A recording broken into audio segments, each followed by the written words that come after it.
Hi hello ನಮಸ್ಕಾರ. ರಾಜ್ಯ ರಾಜಕಾರಣದಲ್ಲಿ ನಡೀತಾ ಇರತಕ್ಕಂತಹ ಪ್ರಹಸನ ಕ್ಲೈಮ್ಯಾಕ್ಸ್ ಹಂತಕ್ಕೆ ಬಂದಿದೆ ಅಂತ ಅನ್ನಿಸ್ತಾ ಇದೆ. ಯಾಕಂದರೆ ನಿನ್ನೆ ಸಿದ್ದರಾಮಯ್ಯನವರು ಹೈಕಮಾಂಡ್ ನಾಯಕರ ಜೊತೆಗೆ ಸರಣಿ ಸಭೆಗಳನ್ನು ನಡೆಸಿದ್ರು.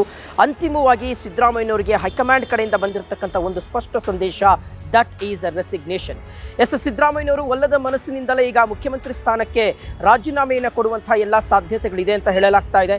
ಅದಕ್ಕೋಸ್ಕರವೇ ನಾಳೆ ರಾಜ್ಯಪಾಲರ ಒಂದು ಅನುಮತಿಯನ್ನು ಸಹ ಕೇಳಿದ್ದಾರೆ.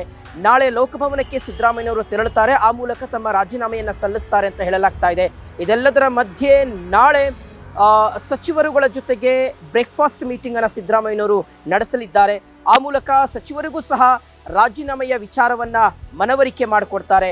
ಮುಂದೆ ಯಾರು ನಾಯಕತ್ವವನ್ನು ವಹಿಸಿಕೊಳ್ತಾರೆ ಅವರಿಗೂ ಸಹ ತಮ್ಮ ಸಪೋರ್ಟ್ ಇರಬೇಕು ಅನ್ನುವ ಒಂದು ಸೂಚನೆಯನ್ನು ಕೊಡಬಹುದಾದಂಥ ಸಾಧ್ಯತೆ ಇದೆ. ಇದೆಲ್ಲದರ ನಡುವೆ ಸಿದ್ದರಾಮಯ್ಯನವರು ರಾಜೀನಾಮೆಯನ್ನು ಕೊಟ್ಟರೆ ಹೂ ಈಸ್ ನೆಕ್ಸ್ಟ್ CM ಅನ್ನುವ ಪ್ರಶ್ನೆ ಸಹಜವಾಗಿ ಕಾಡುತ್ತೆ. ಹಾಗಾದರೆ ಮುಂದಿನ ಮುಖ್ಯಮಂತ್ರಿ DK ಶಿವಕುಮಾರ್ ಅವರಾಗ್ತಾರಾ? ಈ ವಿಚಾರಕ್ಕೆ ಸಂಬಂಧಪಟ್ಟಂತೆ ಹೈಕಮಾಂಡ್ ಕಡೆಯಿಂದ ಯಾವುದೇ ಸ್ಪಷ್ಟ ಸಂದೇಶ ಬಂದಿಲ್ಲ, ಯಾವುದೇ ಘೋಷಣೆಯೂ ಸಹ ಆಗಿಲ್ಲ. ಆದರೆ ತಮಗೆಲ್ರಿಗೂ ಗೊತ್ತಿರುವ ಹಾಗೆ DK ಶಿವಕುಮಾರ್ ಅವರೇ ಮುಂದಿನ ಮುಖ್ಯಮಂತ್ರಿ ಆಗುವಂಥ ಎಲ್ಲ ಸಾಧ್ಯತೆ ಇದೆ. ಹಾಗಾದರೆ DK ಶಿವಕುಮಾರ್ ಅವರು ಅಧಿಕಾರವನ್ನು ಸ್ವೀಕರಿಸುವಂತಹ ಸಂದರ್ಭದಲ್ಲಿ ಯಾರಿಗೆಲ್ಲ ಅವಕಾಶಗಳನ್ನು ಮಾಡಿಕೊಡಲಾಗುತ್ತೆ? ಸಹಜವಾಗಿ ಸಚಿವ ಸಂಪುಟ ವಿಸ್ತರಣೆಯ ವಿಚಾರ ಮುನ್ನೆಲೆಗೆ ಬರುತ್ತಾ?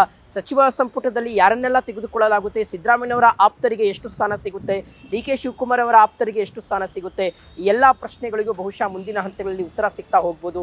ಆದರೆ ಒಂದು ಒಲ್ಲದ ಮನಸ್ಸಿನಿಂದಲೇ ತಾನು ಬಿಡೋದಿಲ್ಲ ಅಂತ ಹೇಳ್ಕೊಂಡೇ ಬಂದಿರತಕ್ಕಂಥ ಸಿದ್ದರಾಮಯ್ಯನವರು ಈಗ ತಮ್ಮ ಸ್ಥಾನವನ್ನು ತ್ಯಜಿಸಲೇಬೇಕಾಗಿರ್ತಕ್ಕಂಥ ಒಂದು ಅನಿವಾರ್ಯ ಪರಿಸ್ಥಿತಿಗೆ ಬಂದು ನಿಂತಿದ್ದಾರೆ. ಸೊ ಇದೆಲ್ಲವನ್ನ ನೋಡ್ತಾ ಹೋದರೆ ರಾಜ್ಯ ರಾಜಕಾರಣದಲ್ಲಿ, ಅದರಲ್ಲೂ ಕಾಂಗ್ರೆಸ್ ಪಾಳೆಯದಲ್ಲಿ ಸಾಕಷ್ಟು ಬದಲಾವಣೆಗಳನ್ನು ಮುಂದಿನ ಹಂತಗಳಲ್ಲಿ ನಾವು ನಿರೀಕ್ಷೆ ಮಾಡಬಹುದು ಅಂತ ಅನ್ನಿಸ್ತಾ ಇದೆ.